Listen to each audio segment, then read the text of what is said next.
Hello everyone, in this video let us take a look at a question that was asked on the community recently about adding a custom field value as a comment in bulk.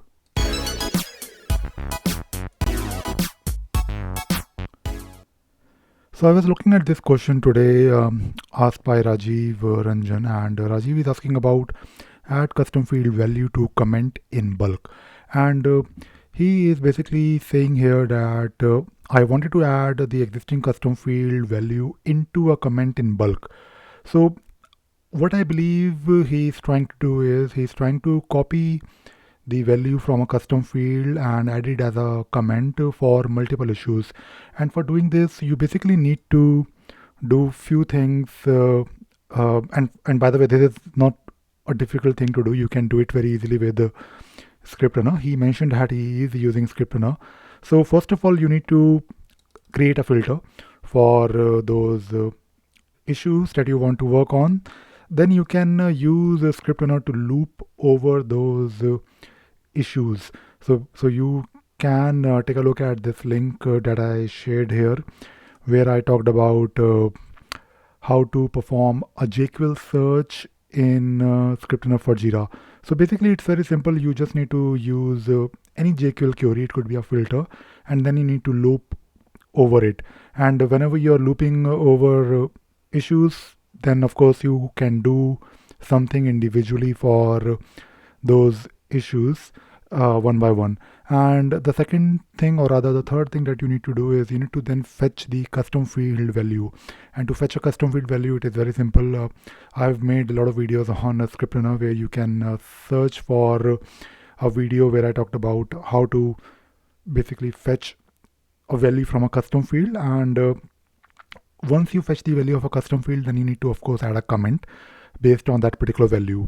So you basically need to combine these three things. Number one, you need to write a script to iterate over those issues, maybe using a JQuery or a filter. Then you need to fetch custom field value for those issues one by one, and then you need to add a comment. So doing this is actually not very difficult, and this is a very simple example. I mean, it seems simple, but you're actually doing three things simultaneously. And if you're new to script runner, if you're trying to learn how it works, so what you need to do, you need to basically search for things that are quite simple and break up your logic into various sections. And a quick search on Google or a quick search on community will give you results where you can find sample scripts for doing these things. And today I wanted to basically talk about how you can also search for these scripts one by one. I mean, when you're trying to write a code, don't do everything in one go. Maybe first try to just write a script to iterate over issues. Maybe just try to print the issue summary or issue key one by one on your console. And then of course do the next thing, and that is of course fetching the value of a custom field. And of course finally you can learn how to add a comment. So when you're trying to learn script runner or maybe any programming language, just try to do it step by step. Break up your logic into smaller sections, or not really section, but break up your logic into small pieces that actually can be implemented with a few lines of code. And of course when you combine everything, you will have your complete business logic.